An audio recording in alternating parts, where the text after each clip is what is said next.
सौरभ, ऐसे कब तक चलेगा? तुम्हारा क्या मतलब है माधवी? मेरा मतलब ये है सौरभ, माधवी ने एक पल रुककर कहा। अब हम ऐसे कब तक छिप छिप कर मिलते रहेंगे? जब तक तुम्हारा और मेरा सच्चा प्यार है, समझाते हुए सौरभ बोला। फिर तुम क्यों घबराती हो? मैं घबराती तो नहीं हूँ सौरभ, मगर इतना कहती हूँ कि अब हमें शादी कर लेनी चाहिए। माधवी ने जब ये प्रस्ताव रखा तब सौरभ सोचने पर मजबूर हो गया। हाँ, सौरभ ने माधवी से प्यार किया है, शादी भी करना चाहता है, मगर इसके लिए उसने अपना मन अभी तक नहीं बनाया है। उसके इरादे कुछ और ही हैं जो वो माधवी को बताना नहीं चाहता।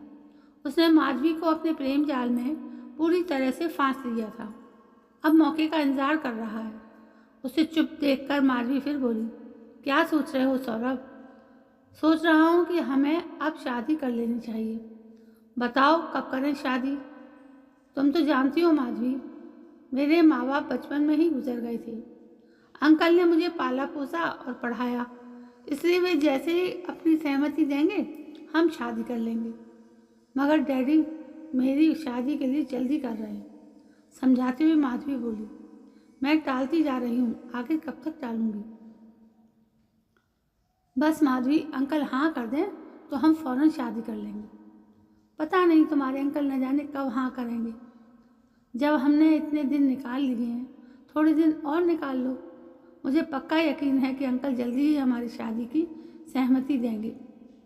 कहकर सौरभ ने विश्वास जताया, मगर माधवी को उसके इस विश्वास पर यकीन नहीं हुआ।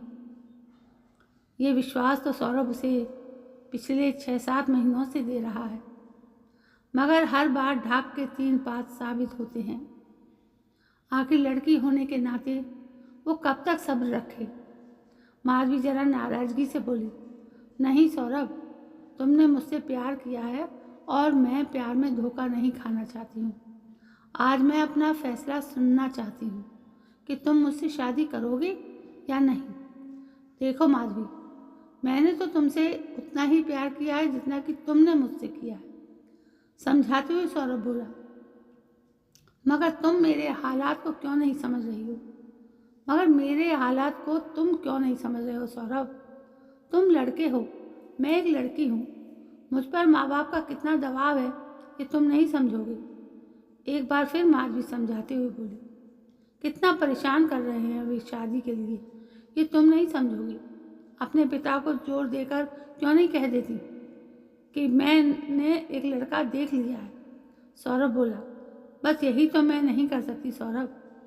तुम समझने की कोशिश क्यों नहीं कर रहे हो? और तुम मेरे हालात को समझने की कोशिश क्यों नहीं कर रही हो? सौरभ जरा नाराजगी से बोला। माधवी ने भी उसी नाराजगी में जवाब दिया, ठीक है, तुम लड़के हो, तुम लड़के होकर डरपोक बनकर रहते हो, तो मैं तो लड़की हूँ, फिर भी मैं तुम्हारे फैसले का इंतजार करूँगी। कहकर माधवी चली गई। सौरभ भी उसे जाते हुए देखता रहा। दोनों का प्यार कब परवान चढ़ा ये उनको अच्छी तरह पता है। वैसे सौरभ एक बिगड़ा हुआ नौजवान था, जबकि माधवी गरीब परिवार की लड़की। वो अपने माता पिता की इकलौती बेटी थी। उससे 2 छोटे भाई जरूर थे। माधवी जब जवानी की दहलीज पर कदम रख चुकी थी। जब लड़की जवान हो जाती है तब हर माता पिता के लिए चिंता की बात हो जाती है। माधवी के लिए लड़के की तलाश जारी थी। कुछ लड़के मिले, मगर वे दहेज के लालची मिले। माधवी के पिता रघुनाथ इतना ज़्यादा दहेज नहीं दे सकते थे। वे चाहते थे कि माधवी का साधारण घर में ब्याह कर दें, जहाँ वो सुख से रह सके। मगर ऐसा लड़का उन्हें कई सालों तक नहीं मिला। माधवी सौरभ से शादी करना चाहती थी। वो बिना सोचे समझे उसे अपना दिल दे बैठी थी। इन 6-7 महीनों में वो सौरभ के बहुत करीब आई, मगर उसे समझ नहीं पाई। उसने उस पर प्यार भी खूब जताया, ज़रूरत की चीज़ें भी उसे खरीद कर दी, मगर इसकी हवा अपने माँ बाप तक को नहीं लगने दी। इसके लिए उसने 2-3 ट्यूशनें भी कर रखी थी, ताकि माँ बाप को यह एहसास हो कि वो ट्यूशन के पैसों से चीज़ें खरीद कर ला रही है। जब भी सौरभ का फ़ोन आता वो फ़ौरन उससे मिलने चली जाती।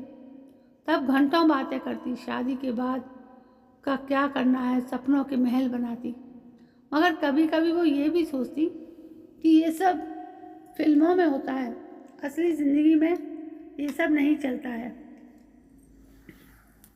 मगर जब भी वो उससे शादी की बात करती, वो अंकल का बहाना बनाकर टाल देता। आखिर ये अंकल थे कौन? इसका जवाब उसके पास नहीं था। तभी माधवी को एहसास हुआ कि कोई उसके पीछे पीछे बहुत देर से चल रहा है। उसने पीछे मुड़कर देखा तो एक बूढ़ा आदमी था। माधवी ने ऊपर से नीचे तक घूरा, फिर गुस्से से बोली, आप मेरे पीछे पीछे क्यों चल रही हैं? मैं जानना चाहता हूँ बेटी, जिस लड़के को तुमने छोड़ा है उसके बारे में क्या जानती हो? उस बूढ़े ने यह सवाल पूछकर चौंका दिया। माधवी पल भर के लिए सोचती रही, यह आदमी कौन है और ये सवाल क्यों पूछ रहा है? कुछ देर तक माधवी कुछ जवाब नहीं दे सकी। तब उस बूढ़े ने फिर पूछा, तुमने जवाब नहीं दिया बेटी, मगर आप ये क्यों पूछना चाहते हैं बाबा? इसलिए बेटी कि तुम्हारी जिंदगी बर्बाद ना हो जाए। क्या मतलब है आपका? वो मेरा प्रेमी है और जल्दी हम शादी करने जा रहे हैं। बेटी, मैंने तुम्हारी सारी बातें सुन ली थी आड़ में रहकर। वो बूढ़ा आदमी जरा खुलकर बोला, जैसे ही तुम वहाँ से चली थी तभी से मैं तुम्हारे पीछे पीछे चल रहा हूँ। बेटी, जिस लड़के से तुम शादी करना चाहती हो वो ठीक नहीं है। ये आप कैसे कह सकती हैं? क्योंकि मैं उसका बाप हूँ। इस बुढ़ापे में झूठ बोलते हुए आपको शर्म नहीं आती? क्यों हमारे प्यार के बीच दुश्मन बनकर खड़े हो गए हैं? झल्ला पड़ी माधवी। मुझे तो सौरभ ने बताया है कि उसके माँ बाप बचपन में ही गुजर गए। एक अंकल ने उसे पाला पोसा और आप उसके बाप बनकर कहाँ से टपक पड़े? माधवी गुस्से से बोली, तुम्हें यकीन नहीं कैसे दिलाऊं बेटी? उस बूढ़े की बात में दर्द था। वो आगे बोला, मगर मैं सच कह रहा हूँ बेटी, सौरभ मेरा नालायक बेटा है, जिसे मैंने अपनी ज़मीन जायदाद से भी कानूनन अलग कर दिया है। वो तुमसे शादी नहीं करेगा बेटी, बल्कि शादी के नाम पर तुम्हें कहीं ले जाकर किसी कोठे पर भेज देगा। सारे गैर कानूनी धंधे वो करता है।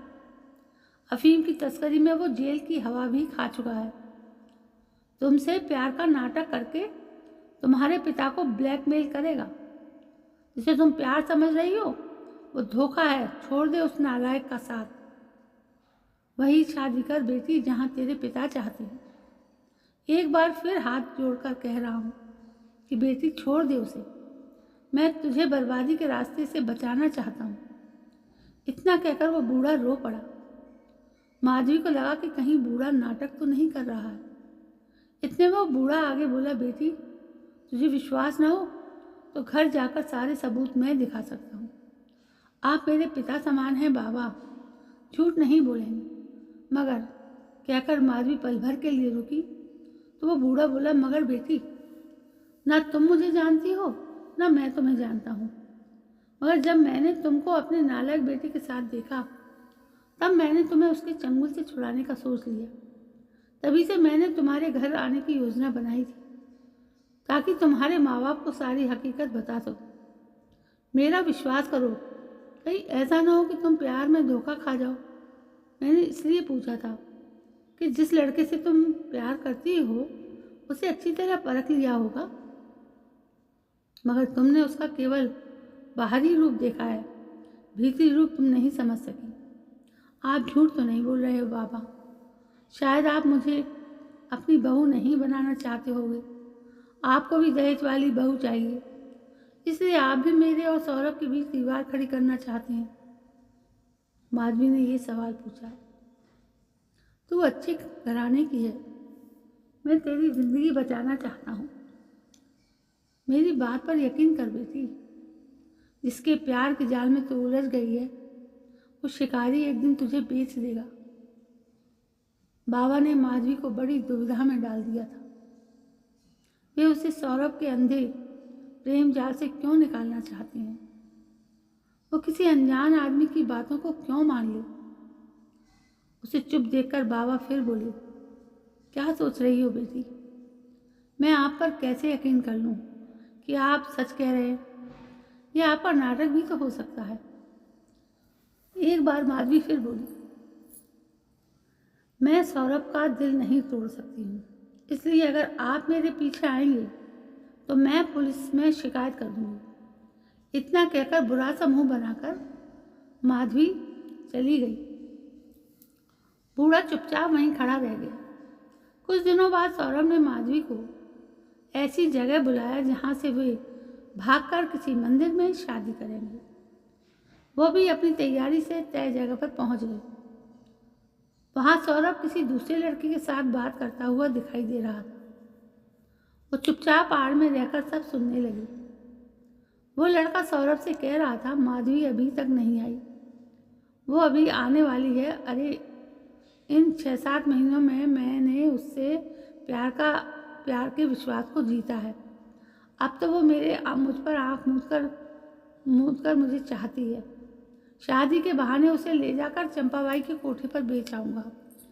ठीक है, तुम अपनी योजना में कामयाब रहो, कहकर वो लड़का दीवार फांदकर कूद गया। सौरभ बेचैनी से माधवी का इंतजार करने लगा।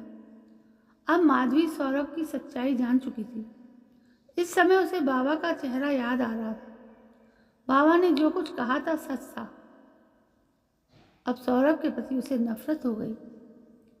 सौरभ बेचैनी से टहल रहा था, मगर वो उससे नज़र बचाकर बाहर निकल गई। वो सचमुच आज अंधे मोड़ से निकल गई थी। दोस्तों, कैसी लगी आपको ये कहानी? कहानी पसंद आई हो तो प्लीज़ इस कहानी को ज़्यादा से ज़्यादा लाइक, शेयर और कमेंट करें और मेरे चैनल को सब्सक्राइब करें। जय हिंद, वंदे मातरम।